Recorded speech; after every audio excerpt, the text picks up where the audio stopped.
Ada kalanya kebenaran tidak berteriak, ia hanya berbisik di antara lembar-lembar sejarah, di antara ayat-ayat yang dilupakan, di antara logika yang jarang direnungkan. Namun anehnya, di zaman ini, lebih banyak orang yang mencintai gema dari suara aslinya, lebih percaya teriakan daripada pemikiran, lebih menelan dogma daripada membuka kitab suci mereka sendiri. Dan ketika sebagian orang berkata, jika Yesus memiliki mukjizat, berarti ia Tuhan. Kita akhirnya sadar betapa banyak hamba yang begitu ingin menjadikan tanda sebagai Tuhan dan melupakan bahwa setiap mukjizat sejak zaman Adam hingga Muhammad itu adalah karya Allah, pemberian dari Allah untuk menjalankan misi kenabiannya. Dan mukjizat itu bukan ciptaan makhluk, apalagi utusannya. Hari ini kita mendengar 13 pertanyaan dari salah satu channel Kristen yang bernama Channel Inspirasi 1 Menit, yang narasinya dibungkus dengan nada tegas, tapi dibangun di atas fondasi rapuh, asumsi-asumsi yang tidak pernah diajarkan oleh Yesus. Maka mari kita buka lembar demi lembar, dengan kepala dingin, hati yang bening, dan satu keberanian yang jarang orang miliki, berani berpikir lurus, meski logika itu menyakitkan keyakinan lama. Selamat datang di ruang belajar, ruang di mana kebenaran tidak harus dibela dengan teriakan, tetapi cukup disajikan dengan jernih. Sekarang mari kita lihat lebih dahulu videonya tersebut. Lalu kita tanggapi 13 pertanyaannya tersebut dengan bukti-bukti sejarah, bukti Alkitab, dan dengan logika yang waras. Selamat menyaksikan. Yesus bukan Tuhan. Ternyata Yesus bukan Tuhan nih. Selama ini umat Islam berkata bahwa Yesus hanyalah manusia biasa. Namun semakin kita melihat bukti-bukti dari Alkitab dan pengakuan Al-Quran sendiri, muncul satu pertanyaan besar. Benarkah manusia biasa dapat memegang kuasa, gelar, dan otoritas yang hanya milik Allah? Karena itu, wahai umat Islam, persiapkan diri Anda. Karena apa yang akan Anda dengar selanjutnya adalah serangkaian pertanyaan tajam. Pertanyaan yang berfungsi sebagai terapi logika untuk menolong Anda berpikir jernih, konsisten, dan rasional tentang siapa sebenarnya Yesus menurut kitab Anda sendiri.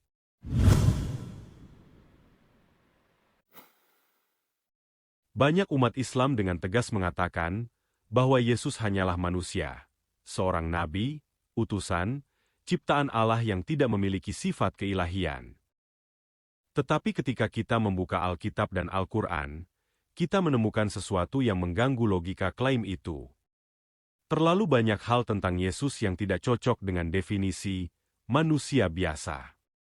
Mulai dari penyembahan yang dia terima, gelar-gelar ilahi yang diberikan kepadanya, kuasa supranatural yang dia lakukan, sampai pada peran eskatologis hari kiamat yang dalam teologi Islam disematkan kepada dirinya, padahal peran itu pada hakikatnya adalah hak eksklusif Allah. Semakin dalam kita telusuri, semakin besar pertanyaannya muncul. Karena itu penting bagi saya mengangkat satu pertanyaan mendasar yang tidak bisa dihindari. Benarkah Yesus hanyalah manusia biasa? Ataukah ada sesuatu yang jauh lebih besar tentang dirinya? Mari kita mulai dari pertanyaan yang pertama. Jika Yesus bukan Tuhan, mengapa orang Majus dari timur, orang yang bahkan tidak mengenal budaya Yahudi, justru datang menyembah bayi Yesus? Pertanyaannya, sejak kapan penyembahan diberikan kepada manusia? Dan jika itu syirik, mengapa Allah membiarkannya?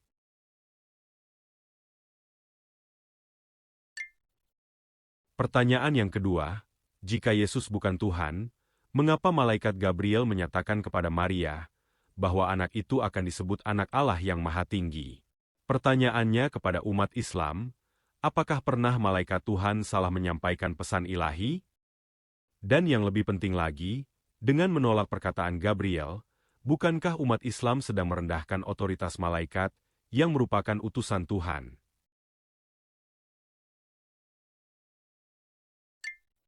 Pertanyaan yang ketiga, jika Yesus bukan Tuhan, mengapa Yohanes Pembaptis, nabi terbesar menurut Yesus sendiri, menyebut dia anak domba Allah yang menghapus dosa dunia? Pertanyaannya, adakah manusia biasa yang dapat menghapus dosa dunia? Pertanyaan yang keempat, dalam Injil Lukas 2 ayat 13 dan 14 mencatat, bahwa sejumlah besar malaikat memuji Allah saat Yesus lahir. Jika Yesus bukan Tuhan, mengapa para malaikat meninggikan kelahirannya dan menyebutnya Juru Selamat? Pertanyaan untuk umat Islam, sejak kapan malaikat surga memuliakan kelahiran manusia biasa? Pertanyaan yang kelima, jika Yesus bukan Tuhan, mengapa Allah Bapa sendiri berseru dari surga yang berkata, "Inilah anakku yang kukasihi"? Pertanyaan untuk umat Islam, sejak kapan Allah dapat melakukan kesalahan untuk memberikan identitas ilahi?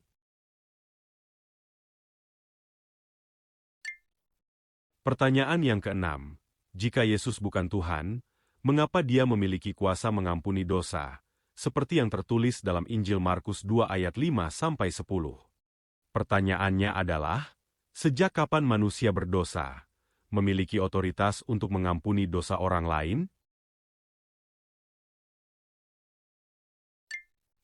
Pertanyaan yang ketujuh, jika Yesus bukan Tuhan, mengapa salah satu murid Yesus yang bernama Thomas berlutut dan berkata, "Ya Tuhanku dan Allahku"? Pertanyaannya, mengapa Yesus tidak menegurnya?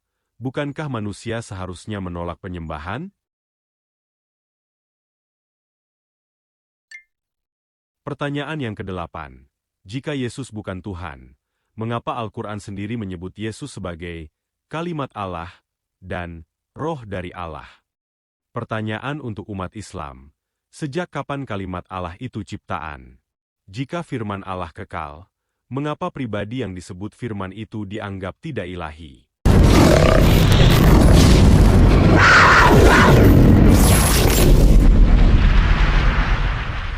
Dalam perjalanan sejarah panjang agama-agama samawi, nama Yesus selalu menjadi pusat diskusi, tidak hanya di kalangan Kristen, tetapi juga dalam dialog Muslim-Kristen.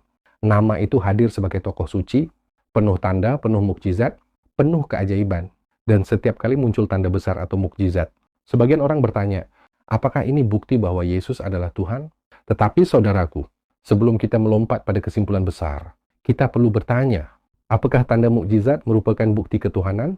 Atau justru tanda mukjizat adalah bukti bahwa Allah sedang berkarya melalui utusannya? Di sini kita akan menjawab 13 pertanyaan terapi logika yang kerap diulang oleh para apologet Kristen. Bukan dengan emosi, bukan dengan debat kusir, tetapi dengan bukti teks, konteks sejarah, dan logika yang jernih. Sekarang, mari kita mulai menanggapinya. Pertama, Channel Inspirasi 1 Menit berkata, orang Majus menyembah Yesus, itu merupakan bukti ia Tuhan? Eits, jangan salah kaprah, Bung. Apakah orang Majus menyembah Yesus sebagai Tuhan? Sering kita dengar klaim dari sebagian umat Kristen. Orang Majus datang lalu menyembah Yesus, itu bukti Yesus adalah Tuhan. Sekilas memang terdengar meyakinkan. Tetapi kalau kita kembali ke teks asli Alkitab, justru klaim itu runtuh dengan sendirinya. Mari kita lihat dengan jujur dan teliti. Pertama, apa sebenarnya yang dilakukan orang Majus? Matius memang menulis bahwa orang Majus datang dan menyembah Yesus. Tetapi kata menyembah yang tertulis dalam ayat tersebut berasal dari bahasa Yunani, yaitu proskuneo, yang artinya sujud hormat. Bukan otomatis Yesus itu Tuhan. Silahkan Anda baca baik-baik isi ayatnya. Di situ tertulis jelas kalimat, di manakah dia, raja orang Yahudi yang baru dilahirkan itu? Jadi makna ayat tersebut, orang Majus bukan menyembah karena Yesus itu Tuhan. Tetapi mereka menyembah Yesus sebagai raja orang Yahudi. Dalam dunia Timur Tengah kuno, sujud adalah bentuk penghormatan kepada raja, nabi atau pemimpin, bukan hanya kepada Tuhan. Ini bukan tafsir, ini budaya historis. Bahkan dalam Alkitab sendiri menegaskan bahwa Nabi Daud disujudkan oleh seluruh bangsa Israel. Dan buktinya tertulis dalam 1 Tawarikh 29 ayat 20. Segenap jemaah itu memuji Tuhan dan mereka sujud menyembah kepada Tuhan. Dan kepada raja. Apakah ini berarti bangsa Israel menyembah Daud sebagai Tuhan? Tentu tidak. Dan tidak akan ada satupun orang Kristen yang berani menyimpulkan jika Israel menyembah Daud sebagai Tuhan. Kalau begitu, mengapa ketika orang Majus sujud kepada bayi Yesus dengan kata proskuneo, tiba-tiba dianggap sebagai bukti ketuhanan? Sujud dalam Alkitab bukan bukti ketuhanan, tetapi tindakan penghormatan dalam budaya Timur Tengah kuno. Jadi ketika orang Majus datang dan sujud kepada Yesus, maknanya sederhana. Mereka menghormati Yesus sebagai Raja Mesias, bukan sebagai Tuhan yang disembah. Dan ini konsisten dengan nubuat orang Yahudi. Mesias adalah pemimpin atau utusan atau raja, bukan Tuhan itu sendiri. Kedua, Channel Inspirasi 1 Menit berkata, Malaikat Gabriel menyebutnya anak Allah yang maha tinggi. Lalu dengan serampangan beliau mengklaim berarti Yesus itu Tuhan. Ingat bung, istilah Ben Elohim dalam tradisi Yahudi tidak berarti Tuhan. Dalam bahasa Ibrani, ungkapan Ben Elohim atau anak Allah adalah metafora status, bukan metafora natur ilahi. Dan itu umum digunakan untuk Raja Israel, untuk Nabi, dan untuk orang saleh. Dan perlu Anda ketahui di sini, tidak ada satupun orang Yahudi yang menganggap istilah anak Allah sebagai Tuhan itu sendiri, ataupun Tuhan menjadi manusia. Bahkan dalam Mazmur 2 ayat 7, Raja Daud pun disebut anak Allah. Apakah Daud dianggap Tuhan? Tentu tidak. Istilah anak Allah dalam tradisi Yahudi adalah hamba Allah yang setia, dan maknanya bisa berarti yang dipilih Tuhan, yang dikasihi Tuhan, yang berada dalam perlindungan Tuhan, yang dekat dengan Tuhan, dan yang menjalankan kehendak Tuhan Allah.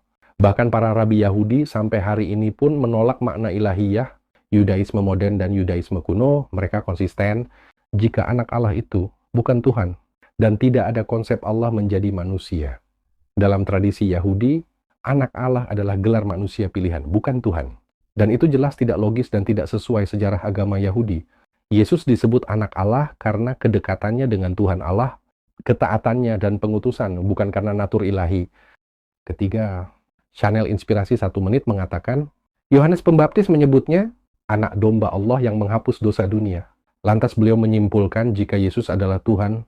Ingat kawan, gelar anak domba adalah simbol kurban, bukan identitas Tuhan. Dalam perjanjian lama, korban penghapus dosa disiapkan Allah, namun tidak menjadi Tuhan hanya karena menghapus dosa melalui ritual. Dan fungsinya tersebut simbolik, bukan ontologis. Yesus disebut anak domba karena ia adalah tanda keselamatan, bukan karena ia adalah Allah. Jadi, sebelum Anda menyimpulkan, ada baiknya Anda belajar yang benar tentang tradisi bangsa Yahudi, biar Anda tidak tersesat. Keempat, nih, Channel Inspirasi 1 Menit berkata, malaikat memuliakan saat kelahiran Yesus, bukti ya Tuhan. Wahai kawan, Lukas 2 ayat 13-14 sangat jelas sekali konteksnya. Malaikat memuji Allah, bukan memuji bayi Yesus. Mereka memuliakan Allah karena Allah mengirimkan seorang Mesias, bukan karena bayi itu adalah Tuhan. Anda terlalu sembrono kawan. Kalau dipaksakan bahwa malaikat sedang menyembah bayi, maka itu bertentangan dengan isi teksnya sendiri. Kelima, suara dari langit berkata, inilah anakku yang kukasihi. Lantas, umat Kristen mengklaim itu adalah bukti Yesus adalah Tuhan. Ingat kawan, di dalam Alkitab, suara dari langit sering digunakan Allah untuk meneguhkan hati Nabi, memberkati utusannya, dan menguatkan hamba pilihannya. Suara itu memberi legitimasi misi Yesus, bukan mendefinisikan esensi ketuhanan. Bahkan dalam perjanjian lama, Allah memanggil Israel anakku, tetapi Israel tidak pernah menjadi Tuhan. Lalu, mengapa ketika Yesus disebut anakku, tiba-tiba jadi Tuhan? Keenam, Yesus mengampuni dosa. Berarti ia Tuhan? Dalam Markus 2 menjelaskan bahwa kuasa pengampunan diberikan kepada Yesus sebagai otoritas dari Allah. Bahkan jauh sebelum Yesus lahir, para imam dapat menghapus membuat kafarat atas dosa melalui ritus yang Allah sendiri tetapkan. Dan itu tertulis buktinya dalam Imamat 4 ayat 20. Demikianlah harus diperbuat imam, lalu diadakan pendamaian bagi dia, maka ia akan diampuni. Bahkan para imam dalam Taurat juga menghapus dosa melalui persembahan yang Allah tetapkan. Jadi bukan hanya Tuhan yang mengampuni dosa, Tuhan dapat memberikan kuasa itu kepada utusannya. Fakta terpenting yang perlu Anda ketahui yaitu, dalam ayat tersebut, Allah lah yang memberi kuasa pengampunan kepada Yesus sebagai manusia utusannya. Perhatikan oleh Anda pada Matius 9 ayat 8-nya. Allah yang telah memberikan kuasa sedemikian itu kepada manusia. Ingat kawan, ayat tersebut ditulis setelah kisah Yesus mengampuni dosa. Matius sendiri menjelaskan bahwa, ya, pengampunan itu berasal dari Allah. Dan Allah memberikan kuasa itu kepada manusia. Dan Yesus adalah salah satu penerima kuasa itu. 7, Thomas berkata, ya Tuhanku dan Allahku. Berarti Yesus Tuhan. Ingat kawan, kalimat Thomas adalah ekspresi kekagetan atau rasa takjub. Karena Yesus yang dia kira sudah mati ternyata masih hidup. Sehingga ucapan Thomas yang berkata, ya Tuhanku dan Allahku, itu ekspresi rasa takjub, bukan mengakui Yesus itu Tuhan. Anda keliru kawan. Dan itu bukan definisi teologis. Dalam tradisi Yahudi, gelar-gelar semacam itu sering digunakan secara metaforis untuk menunjukkan keagungan atau otoritas, bukan identitas ketuhanan literal. Lagi pula, jika Yesus adalah Tuhan, mengapa dalam Yohanes 20 ayat 17 dia berkata, aku naik kepada Bapakku dan Bapamu, kepada Allahku dan Allahmu. Masa iya Tuhan kok punya Tuhan? 8. Al-Quran menyebut Isa sebagai kalimat Allah dan ruh darinya. Benar, tetapi dalam bahasa Arab Qurani, kalimat Allah itu merupakan ciptaan Allah melalui firman kun, semua makhluk tercipta karena kalimat itu. Dan ruh darinya tidak berarti berbagian dari keilahian. Adam juga ditiupkan ruhnya. Dalam Al-Quran surah As-Sajdah ayat 9, tapi Adam tidak jadi Tuhan. Istilah itu menunjukkan kehormatan, bukan esensi. 9. Isa disebut terkemuka di dunia dan akhirat. Dalam Al-Quran surat Ali Imran ayat 45, ingat kawan, menjadi terkemuka tidak berarti menjadi Tuhan. Banyak nabi dan malaikat memiliki kedudukan tinggi, namun tetap bukan Tuhan. Dalam eskatologi Islam, Isa kembali sebagai tanda dan hakim, bukan sebagai penguasa mutlak kiamat. Semua itu dengan izin Allah, bukan karena ia adalah Allah. 10. Isa menciptakan burung dari tanah liat dalam Al-Quran. Surat Ali Imran ayat 49. Berarti dia Tuhan. Ingat kawan, dalam ayat tersebut disebutkan dengan jelas, dengan izin Allah. Jadi segala kuasa atau mukjizat beliau tersebut terjadi karena izin dari Allah, bukan atas kehendak dirinya. Bahkan Musa pun bisa membelah laut, tapi bukan berarti ia Tuhan. Sulaiman mengontrol jin, bukan berarti ia Tuhan. Mukjizat adalah tanda kenabian, bukan bukti ketuhanan. Ke-11. Isa sebagai tanda hari kiamat, dalam surat Az-Zukhruf ayat 61, berarti ia adalah Tuhan. Ingat Bung, tanda kiamat berarti pertanda, bukan penguasa. Dalam Al-Quran hanya Allah yang mengetahui waktu kiamat. Jadi Isa bukan penentu kiamat, ia hanya bagian dari skenario akhir zaman. 12. Yesus mengusir setan, berarti ia Tuhan. Kalau begitu, Musa dan Sulaiman yang mengontrol jin harus jadi Tuhan juga dong kawan. Setan tunduk kepada Nabi bukan karena Nabi itu Tuhan, tetapi karena Allah memberinya otoritas. Yesus sendiri berkata, aku mengusir setan dengan kuasa Allah. Sebagaimana tertulis dalam Lukas 11 ayat 20. Dan kalimatnya jelas sekali. Menandakan beliau bukan Tuhan, tapi utusan yang diberi kuasa oleh Tuhan. 13. Nama Isa disebut 25 kali, sedangkan Muhammad hanya 4 kali. Berarti Isa lebih tinggi. Ingat kawanku, angka bukan ukuran keilahian. Bahkan nama Musa jauh lebih banyak disebutkan, yaitu sebanyak 136 kali. Apakah Musa lebih tinggi dari Isa? Tentu tidak seperti itu. Nama Fir'aun pun disebut lebih banyak dari nabi manapun. Apakah berarti ia Tuhan? Tidak juga. Yang jelas, Al-Quran menyebut Isa sering, karena Quran membetulkan klaim-klaim Kristen yang salah, bukan karena Isa adalah Tuhan. Saudaraku, tanda-tanda besar yang dimiliki Yesus bukanlah bukti bahwa ia adalah Tuhan. Tanda itu adalah bukti bahwa Allah berkarya melalui dirinya sebagai utusan pilihan, sebagai Mesias dan sebagai penanda zaman. Dalam Alkitab sendiri, Yesus berulang kali berdoa kepada Allah, tunduk kepada Allah, berkata ia tidak tahu hari kiamat, berkata kuasanya diberikan Allah, berkata Bapakku lebih besar daripada aku. Jika seseorang bergantung kepada Tuhan, berdoa kepada Tuhan, mendapat kuasa dari Tuhan, maka ia bukan Tuhan. Ia adalah hamba Tuhan yang sangat Allah muliakan. Dan disitulah keindahannya. Yesus tidak datang membawa doktrin aku adalah Tuhan. Ia datang untuk berkata, sesungguhnya Allah adalah Tuhanku dan Tuhanmu. Maka sembahlah dia. Sebuah ajaran yang lurus, murni, dan penuh keberkahan. Pada akhirnya, pertanyaan bukanlah musuh iman. Pertanyaan adalah cahaya yang menuntun kita keluar dari lorong kebiasaan, menuju ruang kebenaran. Dan setelah kita menelusuri 13 tuduhan yang dilontarkan channel Inspirasi 1 Menit, kita menemukan sesuatu yang ironis. Bukan Islam yang takut pada Yesus, tetapi sebagian oranglah yang takut jika Yesus berbicara dengan suara aslinya. Karena ketika Yesus berbicara, ia tidak pernah berkata, aku adalah Tuhan, sembahlah aku.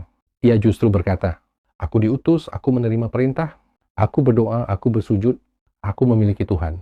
Dan suara-suara ini lebih jujur daripada dogma manapun. Maka wahai sahabat yang mencari kebenaran, jangan biarkan keyakinan diwariskan tanpa dipikirkan. Jangan biarkan tradisi menutup cahaya nalar.